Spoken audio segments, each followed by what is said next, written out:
Week 3 of the NFL season is officially in the books, so in today's video, let's go ahead and give my reactions and honest thoughts about Week 3 of the NFL season. So like I said, I'll be giving you guys my reactions for every single game of Week 3. Unfortunately, because I'm recording this Sunday night, I will not be able to get into the Commanders versus Bengals game and the Bills versus the Jaguars game. However, I do expect those games to go about how I expect them to. I expect the Bengals and the Bills to take care of business, but we'll have to wait and see.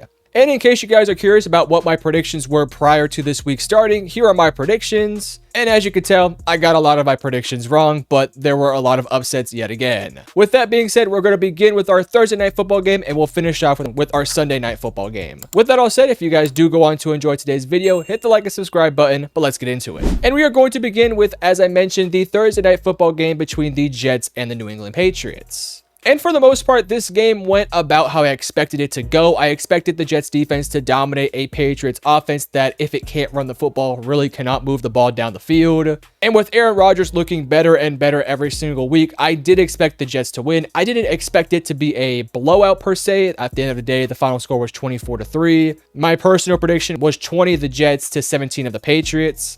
But I'm also not very surprised with the actual outcome of this game. New England played very well early on in the season in the first 2 weeks, obviously beating Cincinnati in week 1, but let's be honest, this team is just not talented enough to compete with the likes of the Jets.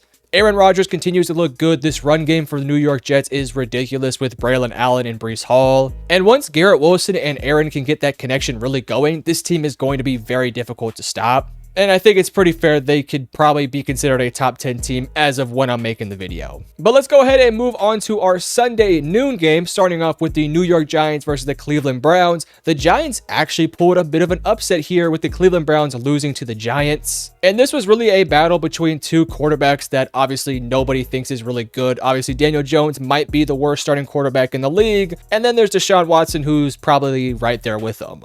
Ultimately, I thought both the quarterbacks played somewhat well here. Obviously, they're very conservative quarterbacks. They're not going to push the ball down the field a whole bunch. But give credit to Daniel Jones. He was able to make a couple nice plays deep down the field to primarily Malik Neighbors. But when it's all said and done, this was a game where you had one team that was the clear favorite because of what they've done the past couple years in the Cleveland Browns, going up against a New York Giants team that is arguably the worst team in the NFL. But of course, the way the game went down, Deshaun Watson got outplayed by Daniel Jones, and that's basically the consensus of this game. I thought both defenses played very well, especially Cleveland with Myles Garrett playing at a very high level, but ultimately this Giants offense was able to move the ball down the field primarily in that first half. For the most part, in that second half, the Cleveland Browns were just trying to play catch up, and they had a couple nice drives, but ultimately wasn't able to get the ball down the field enough to score a touchdown to make a lead or to get this game even closer. So because of that, the Giants won this game. Really, my big takeaway from this game is that both these teams suck, but the Giants are just a little bit better. And Malik Neighbors is a freaking stud, and I'm so happy I have him in fantasy. Moving on to the Philadelphia Eagles versus the New Orleans Saints. Both teams came into this one with a lot of pressure to continue what they've been doing. Philadelphia obviously lost last week, so they wanted to kind of make up for their loss last week, which was a embarrassment of a loss, let's just be honest. And then there's New Orleans, who's coming off a massive victory over the Dallas Cowboys, and they were trying to continue to look dominant, and they did in spots, but it definitely was a big time letdown from what they did in weeks 1 and 2. Ultimately, I came into this game thinking New Orleans was going to be able to run the football on Philadelphia, but give credit to that defensive line and those linebackers for Philadelphia. They did come to play, and they held Alvin Kamara to only 87 yards on 26 carries. Whereas if you guys remember last week, Alvin Kamara was able to put up easily over 100 yards, and all three of their running backs averaged, I think, like 5 yards per carry, whereas that was just not the case in this game. And truth be told, the Philadelphia Eagles played a much better game throughout the day. They were able to have a couple really long sustained drives, but they just couldn't convert on fourth down.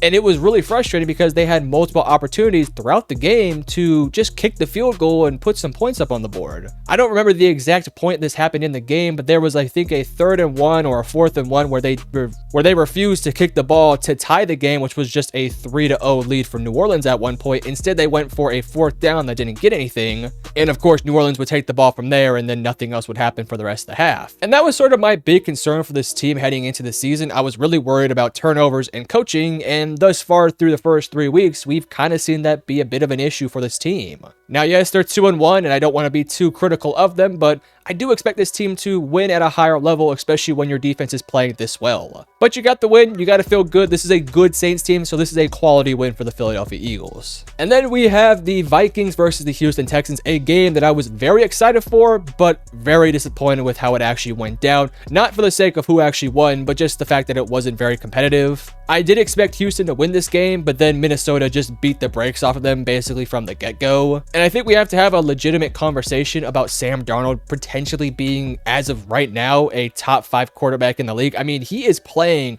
some very good football. He's not playing incredible Patrick Mahomes style football, throwing the ball down the field like Josh Allen. He's not necessarily doing that, but he's making the right plays at the right time, not turning the ball over too much, making plays with his feet when he has to, getting out of the pocket, doing all these incredible things that we've never seen Sam Darnold do before. But now that he has the talent around him, we are really seeing Sam Darnold turn into the guy that he was once drafted to be. On the day, he had less than 200 yards, but was very efficient with those passing attempts that he did get. He also had 4 touchdowns. I do want to give some credit to this Texans defense because they did make a couple nice plays here and there. But when you give up 34 to a Minnesota Vikings team that doesn't have their rookie quarterback that we thought was potentially going to be starting, that's very disappointing. As it goes for this Vikings defense, they yet again put together another masterclass against a great offense. Last week, they did it to the 49ers. This week, they do it to the Houston Texans. And at some point, we just got to call it as it is. This is a top 5 defense in the NFL, at least as of today. CJ Stroud, who does not turn the ball over much at all, had 2 interceptions on the day. And this Houston Texans team that usually can run the football could not run the football at all. So because of that, Minnesota won, and they are currently, in my opinion, clearly a top 10 team in the NFL, and they look really destined to do some good things this year. And then we have another blowout, but this time another shocker, this time with the Denver Broncos going up against the Buccaneers. The Buccaneers, through the first 2 weeks of the season, looked very impressive. They had a good win against Washington week 1, a very impressive come from behind win against the Detroit Lions. And then you sort of thought that they had an easy matchup here for the Denver Broncos. Bo Nix did not look good in the first 2 weeks. They couldn't really effectively run the ball, and sure, Denver's defense looked good, but it didn't look that good. And then Tampa Bay, on the other hand, as I mentioned, was playing really good, and then nothing really went their way this game. Yes, they had a touchdown drive, and yeah, Baker Mayfield was 25 for 33, but they didn't really get any big chunk plays. A lot of their plays were dinking and dunking down the field to kind of put any sort of pressure on this defense. Whereas that Denver Broncos offense that has sort of become notorious for dinking and dunking down the field was actually able to make some big time plays with Bo Nix's arm. This was, in a sense, a Bo Nix breakout game, and it just happened to come at a very bad time for Tampa Bay. Am I concerned about Tampa Bay's long-term future? Not necessarily, but when you are 2-0 and you've beaten Detroit, you beat Washington, the expectation is to beat a Denver team that you're clearly more talented than, but you lost. Whereas for Denver, this is an awesome win, and a lot of things look a lot better now that your offense actually put up some points.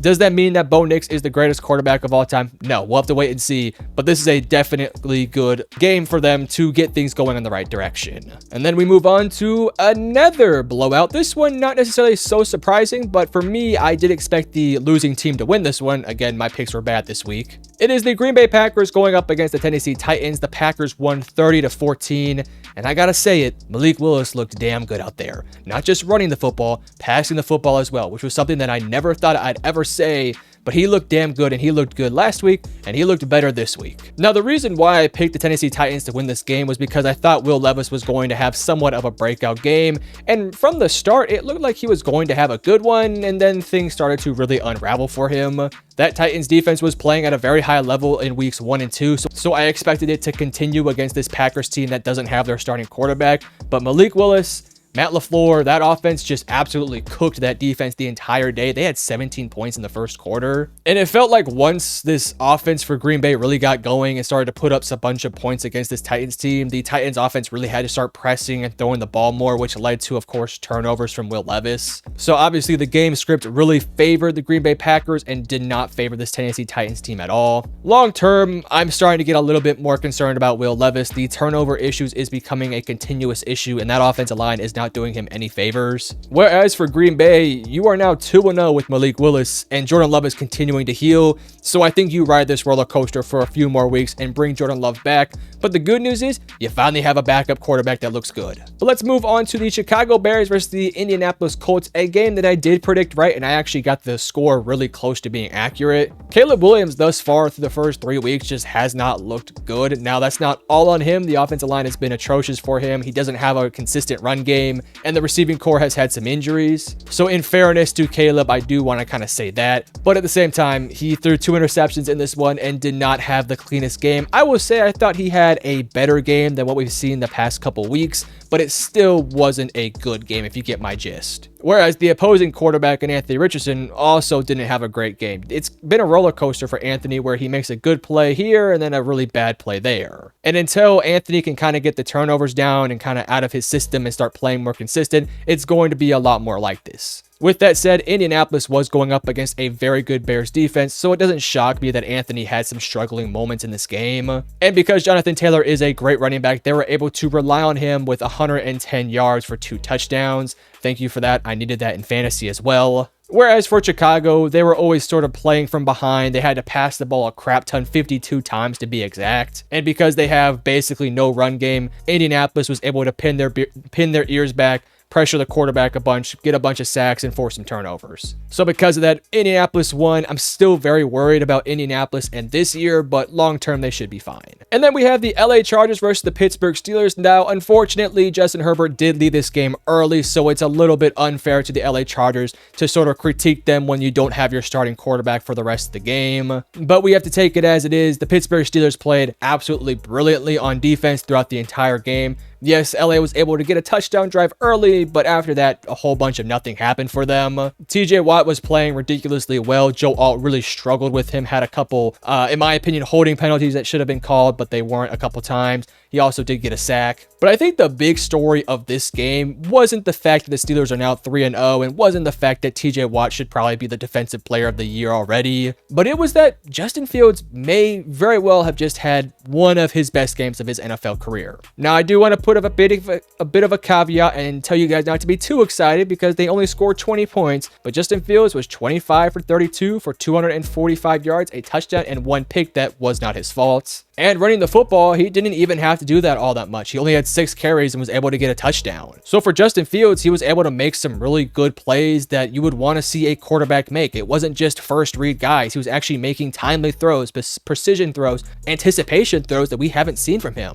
So for Justin Fields, I think he's going to be the quarterback of the future for potentially the rest of this year for the Steelers team. So shout out to him. But then we enter into our afternoon games, the 3 o'clock games of this Sunday evening. And we're going to begin with the Miami Dolphins versus the Seattle Seahawks. Feel like there's not a ton to say here for the Miami Dolphins side of things. Skylar Thompson is just not an NFL quarterback. They had to bring in their backup to play a couple snaps, but he didn't play that much better. And even though this offense for Miami has weapons like Tyreek Hill and Devon Achane, when you don't have a quarterback that can consistently get the ball to them, it's going to be really difficult for you, especially when your offensive line isn't very good either. So because of that, the Seattle Seahawks were able to take advantage of that. Geno Smith did not have a great game. He had 2 interceptions. I think one was a tip pass, so maybe not necessarily his fault on that one. But it was really the Zach Charbonnet game. He had 18 carries for 91 yards and 2 touchdowns. Sort of a breakout game for a young running back who's trying to get his feet wet in the NFL. This is, again, not much to talk about here. The Dolphins had no chance of winning this game with Skylar Thompson. And as long as Seattle just went in there, played a mediocre game to a good game, they would have won.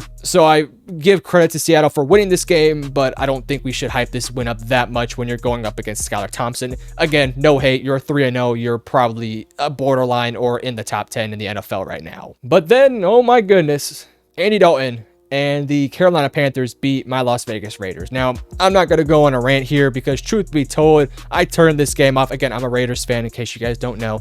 I turned this game off after like 1 quarter of watching Andy Dalton just dice up my defense. I got a lot of things to say, but it doesn't really matter. This game was over by halftime. Yes, the Raiders could have made a comeback, but it was just not going to happen. I'll say this to my deathbed. This offense for the Raiders is so flawed. You have a bad quarterback situation with Aiden O'Connell and Gardner Minshew. You have no run game and a shaky offensive line. The only really good thing for this Raiders offense is your receivers and your weapons. Brock Bowers is fantastic. Devontae Adams is, of course, Devontae Adams. But when your defense is giving up more than 30 points, this Raiders team just has no chance of winning. And for Carolina, dude, where has this offense been the entire season? They look like a well-ran team that looks like they're 3-0 up to this point. And I don't want to make this a Bryce Young conversation because it's inevitably going to be a Bryce Young situation, or conversation, I should say. But if you put Bryce Young up there, I don't think he makes those same throws that Andy Dalton was making. It wasn't like he was making incredible throw after incredible throw, but he was just making the right throws on time, with precision, with accuracy,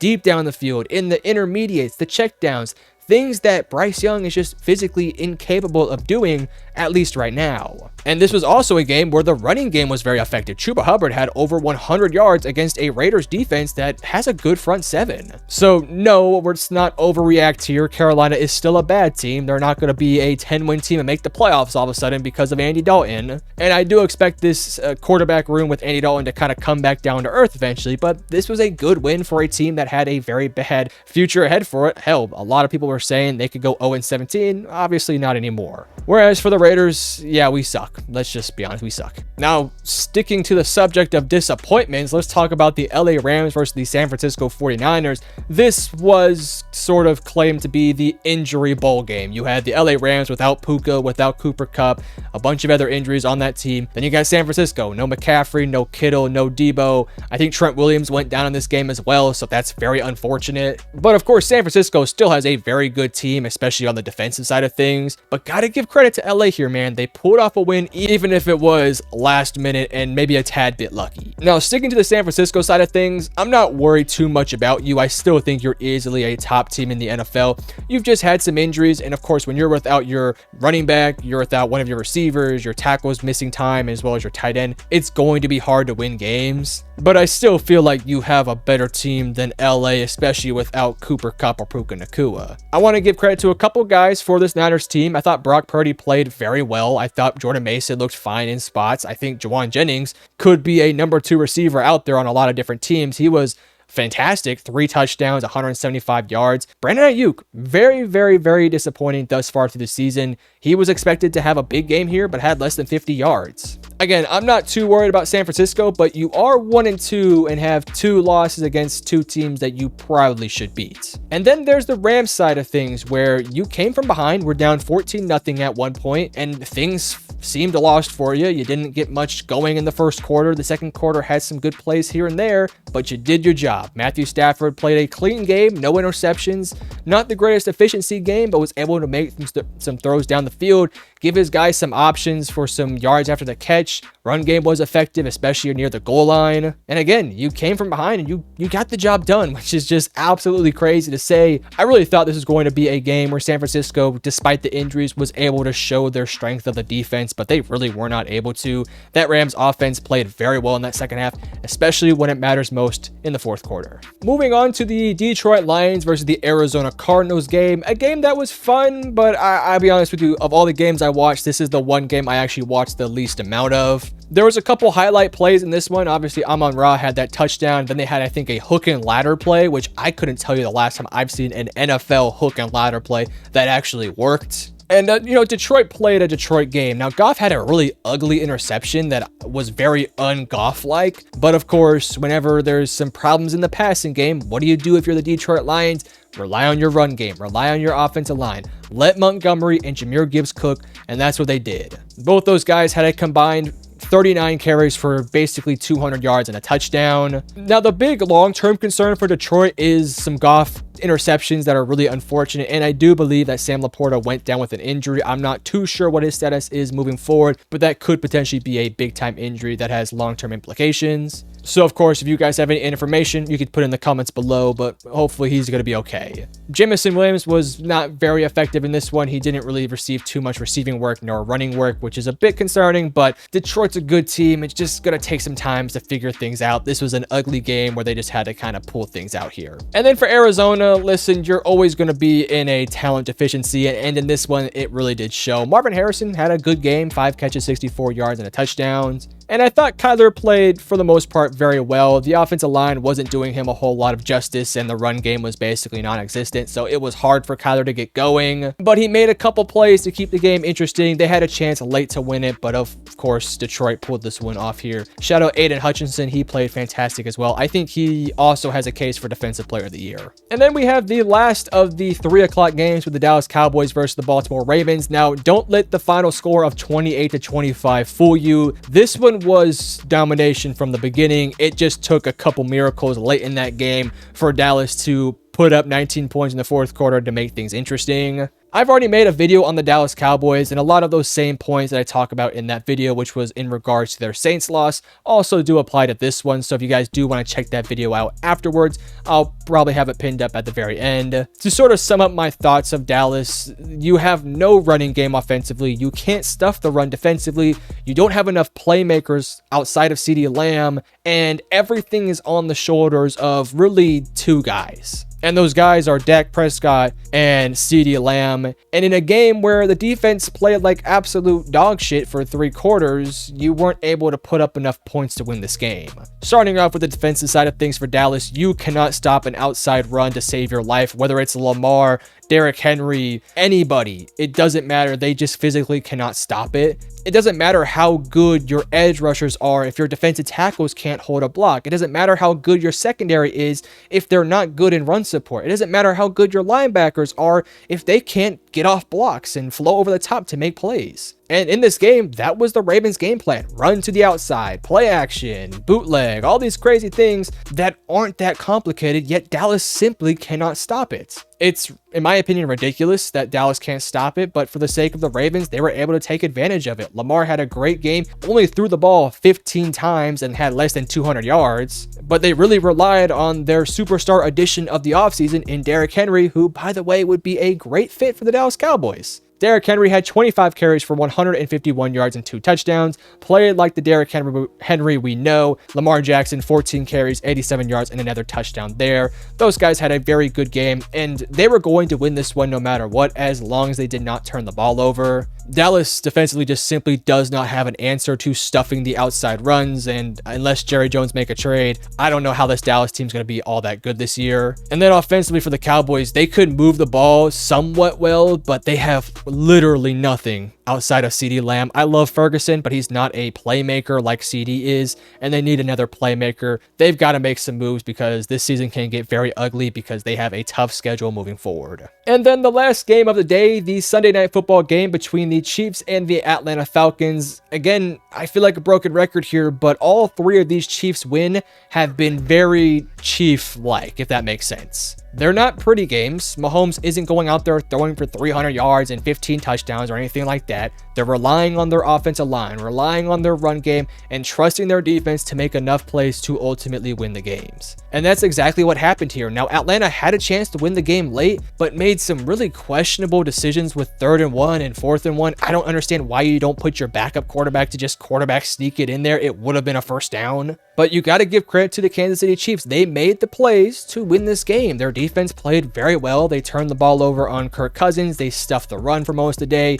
Sure, Kirk got going here a little bit, but Atlanta didn't have a whole lot in that second half. It was really tough pickings out there. Whereas for Kansas City, they did not play their best game, but they played good enough. Again, Mahomes just has to rely on this run game sometimes, and they can win that way. It's the same way they won last year. When they get in these games where they're going up against a good secondary like Atlanta has, they're not going to throw the ball deep to guys like Worthy or Juju or any of these guys. They're going to work the ball underneath, focus on the run game with or without Pacheco, and that's what happened in this one. They had another Chief-like victory, and they're going to probably cruise through the regular season and probably cruise through the playoffs just doing the same thing. But again, these were my predictions. As you can see, I did not do too well this week. Hopefully next week my predictions, which are coming Thursday, will be better. But if you guys did enjoy the video, make sure to hit the like and subscribe button, and I love you guys. Peace.